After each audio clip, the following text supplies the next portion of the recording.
नमस्कार, मैं आप लोगों को दिल्ली में जो SAR 30 जून से शुरू होने वाला है उसके बारे में आपको विस्तार में बताऊंगा और कैसे हमें इन्यूमरेशन फॉर्म भरना है जो इस SAR के प्रोसेस का जान है। तो सबसे पहले दिल्ली में हमारे 30 जून को SAR शुरू हो रहा है। इस दौरान BLO हर इलेक्टर जो आज के तारीख में वोटर लिस्ट में नाम है उन सब के घर घर जाएंगे और उन सबको इन्यूमरेशन फॉर्म देंगे। इन्यूमरेशन फॉर्म डुप्लीकेट में देंगे और ये इन्यूमरेशन फॉर्म हर व्यक्ति को जो भी इलेक्टर है उसे भरकर जमा कराना होगा। जमा BLO को दे सकते हैं या और भी हमारे जैसे वोटर सेंटर है वहां पे दे सकते हैं, हेल्प डेस्क पर दे सकते हैं। तो ये जो इन्यूमरेशन फॉर्म है ये कैसे भरना है, क्या है, आपको क्या जानकारी आपके पास रखना है वो मैं आपको बताता हूँ। तो सबसे पहले ये देखिए, ये आपका इन्यूमरेशन फॉर्म है जो आपको मिलेगा। अगर आप ध्यान से देखेंगे तो ये इन्यूमरेशन फॉर्म यहाँ लिखा हुआ है name and contact number of BLO, ये आपका प्री प्रिंटेड आएगा। फिर आते हैं, ये देखिए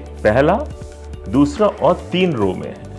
ये है पहला जो सबसे ऊपर इन्यूमरेशन फॉर्म का पार्ट है। अगर आप ध्यान से देखेंगे यहाँ लिखा है इलेक्टर name epic address pre printed. तो जिस भी इलेक्टर को मिलेगा उस इलेक्टर का यहाँ नाम होगा, उसका एपिक नंबर लिखा होगा और उसका एड्रेस जो वोटर लिस्ट में है वो यहाँ पे प्री प्रिंटेड आएगा। दूसरा जो कॉलम है उस इन्यूमरेशन फॉर्म में सीरियल नंबर, जो भी वोटर लिस्ट में उसका सीरियल नंबर था वहाँ पार्ट नंबर, AC या PC, विधानसभा या लोकसभा का नाम, राज्य का, ये सब प्री प्रिंटेड आएगा। क्योंकि ये दिल्ली के बारे में बता रहा हूँ, दिल्ली का मिलेगा तो आपको यहाँ स्टेट में दिल्ली लिखा आएगा। यहाँ जो भी सीरियल नंबर, पार्ट नंबर, जिस वोटर लिस्ट में आपका नाम है वो आपको दिखेगा। ये एक QR कोड यहाँ आपको बना बनाया मिलेगा। जब ये इन्यूमरेशन फॉर्म आएगा तो यहाँ QR कोड होगा, इसे आप स्कैन करेंगे तो आपका पूरा डिटेल्स इसमें जो यहाँ लिखा है वो पूरा दिखेगा। ये ओल्ड फोटो है जो आपके पहचान पत्र में जो आपका फोटो है, वोटर लिस्ट में जो फोटो है वो यहाँ पे प्री प्रिंटेड आएगा मिलेगा। तो आपको पहला, दूसरा,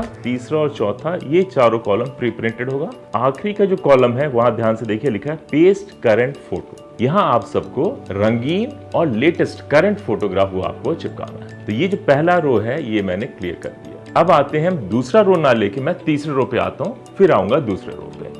अब ये इन्यूमरेशन का तीसरा पार्ट जो मैं दिखा रहा हूँ ये पूरा आपको खाली मिलेगा और क्या क्या खाली है वो देखिए। ये डेट ऑफ बर्थ, अब ये डेट ऑफ बर्थ जिस इलेक्टर को मिल रहा है उसको अपना डेट ऑफ बर्थ ये आपको लिखना पड़ेगा। दूसरा जो है रो वो आपका है आधार नंबर और ब्रैकेट में देखेंगे लिखा हुआ है ऑप्शनल। तो यहाँ पे आधार नंबर आप लिखना चाहें लिखिए, नहीं लिखना चाहें कोई जरूरी नहीं है, ऑप्शनल है, ये आपके ऊपर है। तीसरा यहाँ पे फादर या गार्जियन नेम है, यहाँ आपको पिता का नाम लिखना है या गार्जियन का नाम लिखना है। एक चीज यहाँ बता देता हूँ, अगर आपके पिता गुजर चुके हैं तो भी आपको अपने पिता का नाम लिखना है। ऐसे नहीं कि पिता गुजर गए हैं तो ये यहाँ खाली छोड़ दें, ये आपको सब भरना होगा, पिता का नाम आपको डालना है। वैसे ये फादर्स गार्जियन एपिक नंबर, आपने पिता का नाम ऊपर लिखा है तो नीचे उनका एपिक नंबर लिखना है। एपिक नंबर जो आज के दिन चालू है, जो भी वोटर लिस्ट में एपिक नंबर है वो आपको लिखना होगा। उसी प्रकार मदर्स नेम, आप अपने माता का नाम लिखें, इससे कोई फर्क नहीं पड़ता माता है या नहीं है, आपको माता का नाम लिखना पड़ेगा। कई बार बीच में डाउट आए थे, लोगों ने पूछा ही था कि हमारे माता पिता गुजर गए क्या ये खाली छोड़ दें, तो ऐसा कुछ नहीं है, आपको माता पिता दोनों का नाम लिखना होगा। नीचे माता का एपिक नंबर है तो आप लिख दीजिए, अगर नहीं है तो खाली छोड़ सकते हैं। आखिर में देखें यहाँ स्पाउस नेम है, अगर आप शादीशुदा हैं तो आप अपने पत्नी या हस्बैंड का नाम यहाँ लिख सकते हैं और आखिर में एपिक नंबर, अपने हस्बैंड वाइफ का एपिक नंबर जो भी है केस वैसा आप लिख दें। और नीचे देखिए यहाँ पे इसके बाद ये लिखा है जो भी फॉर्म भर रहा है, जो भी व्यक्ति फॉर्म भर रहा है वहां पे इसका सिग्नेचर या left thumb impression of the इलेक्टर। अगर व्यक्ति साइन नहीं कर पा रहा है तो थंब इम्प्रेशन लगा सकता है। उसके नीचे एक लाइन बहुत ही महत्वपूर्ण है जो लिखा है any adult family member mention relationship with date. कई घर ऐसे होंगे जहां पे बच्चे पढ़ने के लिए दूसरे स्टेट में गए हैं पर दिल्ली में उनका नाम वोटर लिस्ट में है, तो उस केस में ऐसे नहीं कि बेटा या बेटी मेरे दूसरे स्टेट गए हैं तो अब कौन साइन करेगा। यहाँ क्लियर लिखा हुआ है अगर बच्चे, कोई भी व्यक्ति अगर यहाँ घर पे नहीं मौजूद है तो उस परिवार का एडल्ट फैमिली जो भी रिस्पॉन्सिबल है वो साइन कर सकता है और अपना रिलेशन लिख देगा। अगर मान लीजिए मेरे बच्चे बाहर गए हैं, दिल्ली से बाहर हैं, तो फॉर्म उनका मैं भर दूंगा, मैं साइन लिख दूंगा और मैं लिख दूंगा मैं उनका फादर हूं, अब ये जमा कर दूंगा। तो ये हमारा तीसरा रो है। अब जो सबसे महत्वपूर्ण है सेकंड रो, ये ही पूरा जान है आपके SAR का। अब यहाँ पे लास्ट SAR का डिटेल्स भरना होगा। लेफ्ट कॉलम का देखते हैं और राइट कॉलम का देखते हैं। लेफ्ट कॉलम देखिए, यहाँ पे लिखा है details of elector in the elector roll of the last SIR. अगर मान लीजिए राम सिंह को ये फॉर्म मिला है तो नीचे राम सिंह का ऊपर वाले जो हमने रो देखा था उसमें राम सिंह का नाम होगा, नीचे थर्ड कॉलम में राम सिंह ने अपने पूरे डिटेल्स भरा है। अब राम सिंह को देखना है कि उसका पिछले एसआईआर में नाम है या नहीं। अब यहाँ पे क्लियर देखिए, अगर लिखा हुआ है लास्ट एसआईआर, ये कहीं नहीं बोल रहा है कि दिल्ली का एसआईआर है तो दिल्ली के में ही आपका नाम होना चाहिए। लास्ट एसआईआर भारत के किसी भी कोई भी स्टेट हो या यूनियन टेरिटरी है, अगर उसके पिछले एसआईआर में आपका नाम है तो यहाँ पे आप अपना डिटेल्स भरेंगे। अब क्या डिटेल्स भरना है? इलेक्टर नेम। अगर एग्जांपल ले रहा हूं कि राम सिंह को ये फॉर्म मिला है तो यहाँ पे इलेक्टर नेम राम सिंह का आएगा और उसके नीचे एपिक नंबर इफ अवेलेबल। अब ये एपिक नंबर कौन सा आएगा? एपिक नंबर आएगा ये लास्ट एसआईआर में। दिल्ली का अगर है तो दिल्ली में 2002 में हुआ था एसआईआर, तो 2002 में अगर एपिक नंबर मिला है तो वो एपिक नंबर लिखेंगे, नहीं तो इसे खाली छोड़ देंगे। तो ये लास्ट एसआईआर का एपिक नंबर लिखना है। यहाँ पे रिलेटिव्स नेम लिखना है। जो लास्ट एसआईआर में अगर आपने नाम देखा होगा अपना वोटर लिस्ट में, तो वहां राम सिंह के आगे लिखा होगा शायद उनके पिता का नाम हो या माता का नाम हो, तो यहाँ पे जो भी उस इलेक्टर लिस्ट में नाम होगा वो यहाँ आप लिख दीजिए। अगर राम सिंह के पिता का नाम है तो यहाँ फादर्स नेम लिखिए और रिलेशनशिप में यहाँ लिख दीजिए फादर। डिस्ट्रिक्ट, जिस डिस्ट्रिक्ट में भी आपका पिछले एसआईआर में नाम था वो डिस्ट्रिक्ट का नाम लिखिए। स्टेट लिख दीजिए, यहाँ AC name, AC number, part number, serial number आपको लिखना होगा। तो ये तो हो गया राम सिंह, अगर जिसको इन्वेस्टिगेशन फॉर्म मिला है वो अपने पिछले एसआईआर का डिटेल्स भर रहा है। ध्यान दीजिएगा, कहीं भी नहीं लिखा है कि दिल्ली का एसआईआर, पूरे भारत में जहां भी है वहां आप लिख सकते हैं। अगर आपके पंजाब में नाम था पुराना तो यहाँ पंजाब का डिटेल्स आप पूरा भर देंगे कौन से एसी में है। अब दूसरी स्थिति ये आ जाएगी, राइट में क्या लिखा है? Details of relative whose name is given in the previous column in the last SIR. Last SIR, अब ये रिलेटिव का नाम लिखने को रहे। यहाँ राम सिंह अपने बारे में नहीं बता रहे हैं, अब राम सिंह अपने पिता के बारे में बताएंगे। अब ये दोनों कॉलम कब कब भरना है ये आपको थोड़ी देर में बताता हूँ। यहाँ पे आपको लिखना अपने रिलेटिव का, जैसे उसने रिलेटिव यहाँ पिता का बताया तो ये आप वहाँ पे अपने पिता का नाम लिखेंगे। ये एपिक नंबर, यहाँ भी देखिए ये लिखा है लास्ट एसआईआर, पिछले एसआईआर में उनके पिताजी का जो एपिक नंबर था वो लिखेंगे और अपने पिताजी का इलेक्टर में देखेंगे कौन सा रिलेशन था। अगर उनके पिता का नाम था तो यहाँ राम सिंह के दादाजी का नाम आएगा, रिलेशनशिप में वही फादर आ जाएगा। जिस डिस्ट्रिक्ट में उनका नाम वोटर लिस्ट में था वो स्टेट, एसी का नाम, एसी नंबर, पार्ट नंबर और सीरियल नंबर लिखा होगा। ये जो इन्यूमरेशन फॉर्म जो आपको मिलेगा, यहाँ पे इलेक्टर का नाम लिखा होगा, उस इलेक्टर को अपने ये डिटेल्स भरना है यहाँ पर। अब वो केस देखेगा, अब वो कौन सा केस आता है। अब इन्यूमरेशन फॉर्म भरने में 3 केस हो सकते हैं। राम सिंह का एग्जांपल लेते हैं। राम सिंह जिसका नाम वोटर लिस्ट, दिल्ली के वोटर लिस्ट 2025 में है, उसको ये इन्यूमरेशन फॉर्म मिलेगा। उसका केस ये होगा, या तो पिछले एसआईआर में उसका नाम दर्ज है, अगर पिछले इलेक्टर रोल में नाम भरा है तो वो यहाँ वाला इसको भर देगा। ये पहला केस जो हम कहते हैं सेल्फ मैपिंग। जिस भी व्यक्ति का आज के नाम रोल में नाम है और पिछले एसआईआर में है तो वो अपना भर देगा। दूसरा केस ये हो सकता है कि राम सिंह तो है, आज के दिन इलेक्टर है, पर पिछले एसआईआर में उसका नाम नहीं हो, तो उस केस में वो ये कॉलम तो भर ही नहीं पाएगा, उसको यहाँ जाना होगा। यहाँ क्या है, वो अपने पिताजी का डिटेल्स भरेगा। तो पहला वाला केस हो गया सेल्फ मैपिंग, अपना पिछला वाला नाम दर्ज करना है। सेकंड केस उसके लिए है जिसका नाम पिछले एसआईआर में नहीं है, तो वो अपने रिलेटिव का देखेगा। रिलेटिव में यहाँ आएंगे माता, पिता, दादा, दादी, उन सब का नाम देखेगा। पिछले एसआईआर में है तो ये भर देगा। और एक तीसरा केस हो सकता है, इलेक्टर तो है आज के दिन पर उसका पिछले एसआईआर में नाम ही नहीं होगा, तो वो केवल यही भरेगा, ये दोनों खाली रह जाएंगे। अब क्योंकि आपको इन्यूमरेशन फॉर्म में आपके पिछले एसआईआर का डिटेल्स भी भरना है, तो आप कैसे सर्च करेंगे नाम? तो देखिए, अगर आप पिछले एसआईआर दिल्ली में आपका नाम था तो आप वेबसाइट पे जाइए ceodelhi.gov.in, वहां पर जाए। साइट पे जाने पे आपको पिछले इलेक्टर्स का पूरा डिटेल्स मिल जाएगा। आप अपने नाम से, पोलिंग स्टेशन से या एपिक नंबर है उससे आप सर्च कर सकते हैं। यहाँ ध्यान दीजिए, एपिक नंबर 2002 का होना चाहिए, आज वाले से ढूंढेंगे तो नाम नहीं मिलेगा। जो 2002 का दिल्ली में एपिक नंबर आपका होगा तो उससे ढूंढिए, नहीं है तो आप अपने नाम से ढूंढिए, हमारी वहाँ सुविधा है। और ऑल इंडिया बेसिस पे अगर आपको नाम ढूंढना है, अगर आप दिल्ली में नहीं थे, दिल्ली से दूसरे स्टेट में रजिस्टर्ड थे पिछले एसआईआर में, तो आप हमारे www.voters.eci.gov.in इस साइट पर जाइए। वहां पर लास्ट एसआईआर डिटेल्स पे एक टैब आएगा, वहां क्लिक करिए और जिस भी स्टेट में आपका नाम था पिछले एसआईआर में वो स्टेट सेलेक्ट करिए, अपना नाम, इत्यादि जो भी डॉग इन्फॉर्मेशन आपके पास है वो दबाएं, उसको लेके आप अपना नाम सर्च करें, पूरा डिटेल्स आपको वहां पर मिल जाएगा। और एक ऐप भी डेवलप किया है ECI नेट, ये ऐप आप लोग डाउनलोड कर लीजिए लास्ट एसआईआर का डिटेल्स ढूंढने के लिए। ECI नेट क्लिक करिए, वहां पे एक और टैब आएगा search your name in last SIR, उसको क्लिक करिए। उसके बाद जो भी इंफॉर्मेशन मांगता है, जिस स्टेट में भी आपका पिछले एसआईआर में आपका नाम था वो स्टेट सेलेक्ट करिए, अपना नाम, पिता का नाम, जैसा भी आपके पिछले एसआईआर में डिटेल्स था वो भरिए, आपका पूरा डिटेल्स वहां से आप निकाल सकते हैं।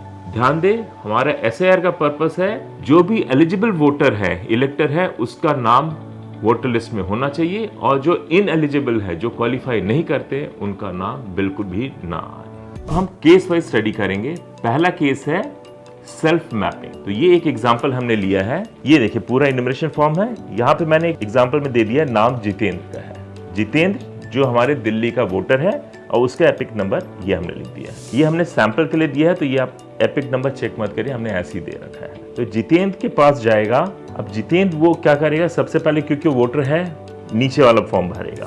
नीचे वाले कॉलम में क्या भरेगा, यहाँ पे अपना डेट ऑफ बर्थ भर देगा। डेट ऑफ बर्थ भरने के बाद आधार नंबर ऑप्शनल है, भरना चाहे भरे। मोबाइल नंबर जरूरी है, बाकी सब आपको भरना मोबाइल नंबर। उसने मोबाइल नंबर भर दिया। यहाँ पे उसने फादर्स या गार्जियन नेम भरा है। नाम उसने अपना भर दिया है, पिता का नाम राम सिंह, यहाँ पे उसने लिखा है राम सिंह। एपिक नंबर उस वक्त 2000 जो आज के इलेक्टर रोल में उनके पिता जिंदा है और उनका इलेक्टर यहाँ पे एपिक नंबर है, तो वो एपिक नंबर लिख दिया है। फिर है मदर्स नेम, मदर नेम उसने निर्मला देवी लिख रखा है और एपिक नंबर वो भी अवेलेबल है, तो उसने ये लिख रखा है। स्पाउस नेम प्रोमिला, इसका मतलब सीधा है कि जितेंद्र की शादी हो गई प्रोमिला, और उनका भी एपिक नंबर बना हुआ है, तो उसने यहाँ एपिक नंबर भर दिया। तो ये तो डिटेल्स अपने आज के इलेक्टोरल डिटेल्स में देखा। मदर, फादर का नाम, मदर का एपिक नंबर था, फादर का एपिक नंबर है, अपनी वाइफ का भी एपिक नंबर, ये उसने भर दिया। अब देखिए केस नंबर 1 में हमने क्या लिखा है, electors name present in 2002 and 2025 elector roll. इसका आज के दिन तो वोटर है ही है, पिछले लास्ट एसआईआर में जो हुआ था वहां पे भी ये वोटर था। तो जैसे वोटर है तो वो अपना यहाँ पे डिटेल्स भरेगा, वो 2002 का डिटेल्स। अब 2002 के डिटेल्स कैसे देखिए, उसने नाम यहाँ अपने ही नाम आएगा, क्योंकि ये इलेक्टर जितेंद्र ही भर रहा है। जितेंद्र का नाम पिछले एसआईआर में था, वो अपना नाम जितेंद्र लिखा है। एपिक नंबर 2002 में उसको एपिक नंबर मिला हुआ था, तो उसने एपिक नंबर भर दिया है। Father name Ram Singh, relationship father, district को नई दिल्ली में उसका वोटर लिस्ट बना हुआ है, वोटर में नाम था, स्टेट दिल्ली है, एसी नेम सरोजनी नगर। तो उस वक्त सरोजनी नगर में वो इलेक्टर रहा है 2002 में, और एसी नंबर 1 है, पार्ट नंबर 201 और सीरियल नंबर 846।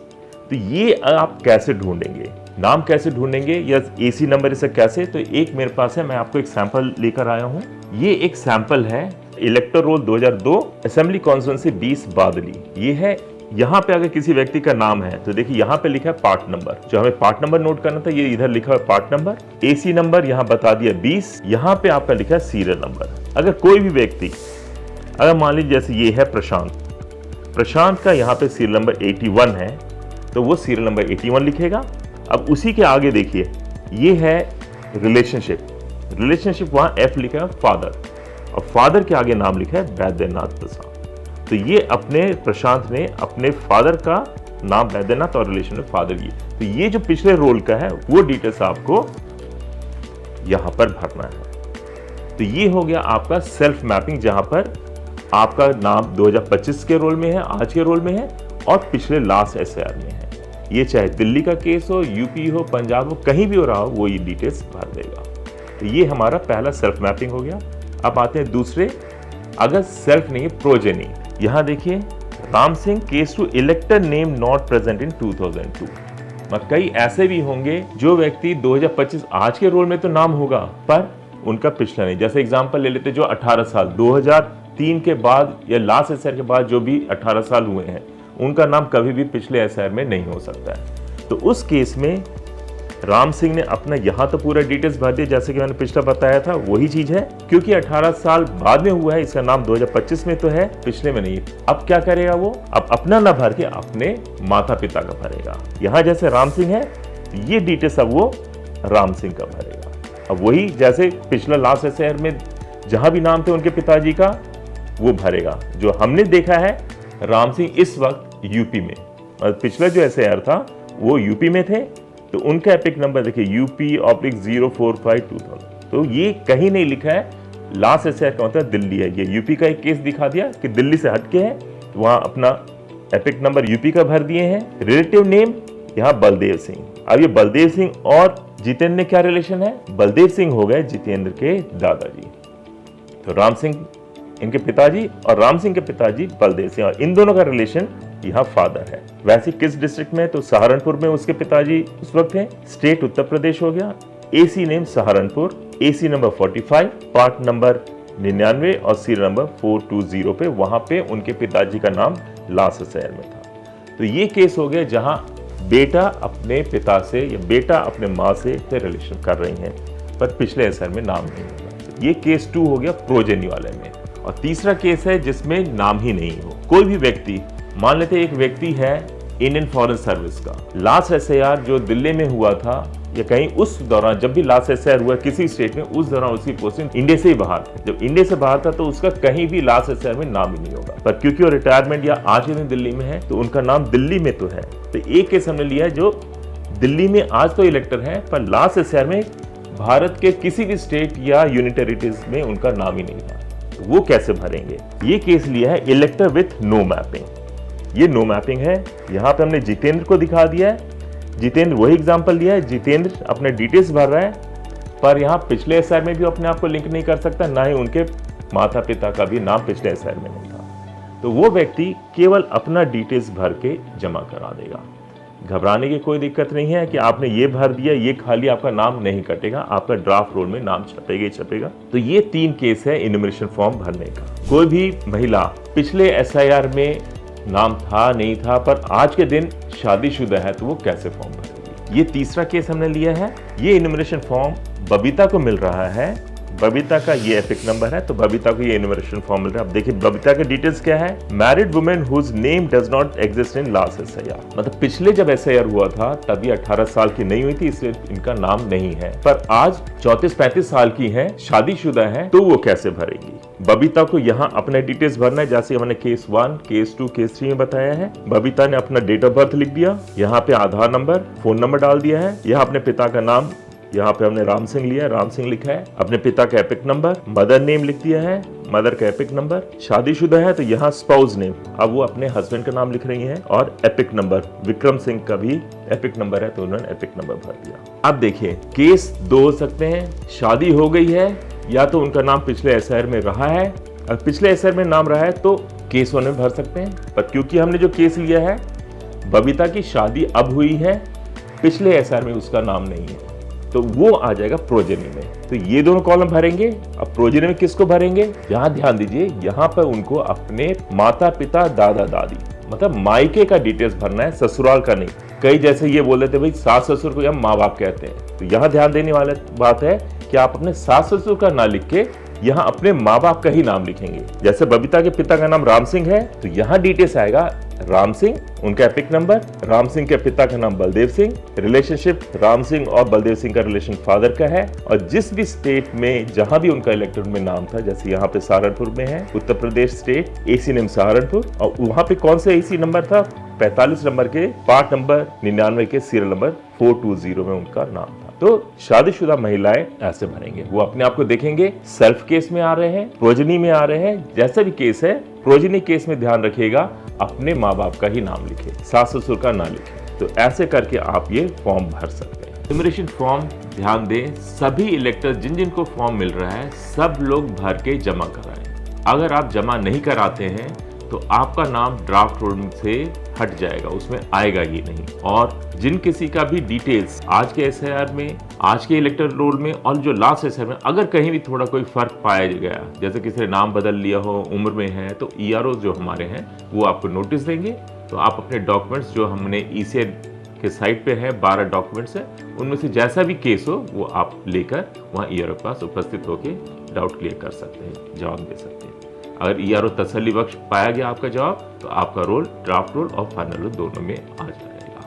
तो उसलिए सभी से रिक्वेस्ट है इन्यूमरेशन फॉर्म जरूर भरें, चाहे मैपिंग हो ना हो कोई दिक्कत नहीं, पर अगर आप एक एलिजिबल सिटीजन हैं तो आप जरूर भरें। जैसे कि मैंने आपको बताया इन्यूमरेशन फॉर्म दिल्ली में 30 जून से बांटे जाएंगे और ये 1 महीने का प्रोसेस है। इस 1 महीने के दौरान BLO हर इलेक्टर के घर जाएंगे, उनको 2 इन्यूमरेशन फॉर्म दिए जाएंगे। तो जो भी मिलते हैं व्यक्ति, इलेक्टर्स मिलते हैं, उनको तो फॉर्म दे दिए जाएंगे, पर कई ऐसे भी केसेस हो सकते हैं कि जिनका घर बंद हो। जहां पे घर बंद है तो हमारे BLOs वो इन्यूमरेशन फॉर्म आपके दरवाजे के नीचे से सरका देंगे और साथ साथ एक स्टिकर आपके दरवाजे पे या घर के बाहर लगाएंगे। वो ये स्टिकर रहेगा जिसमें वो सूचना देंगे कि मैंने इन्यूमरेशन फॉर्म आपके घर के नीचे डाल दिया है और मैं BLO हूँ, मेरा नाम ये है, मेरा फोन नंबर ये है, और अगले 3 दिन जो भी डेट होगा वो 3 दिन यहाँ पे लिखे जाएंगे किस किस दिन वो आपके घर आएंगे इन्यूमरेशन फॉर्म कलेक्ट करने के लिए। तो जैसे मैंने आपको बताया इन्यूमरेशन कैसे भरना है वो भरिए, और अगर कहीं दिक्कत आए तो BLO का नंबर है, आप उनको कॉल कर सकते हैं।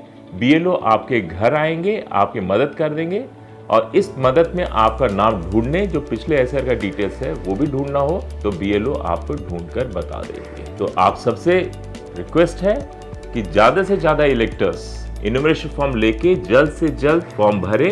ध्यान रहे इस SR के दौरान कोई भी योग्य मतदाता छूटे नहीं। धन्यवाद।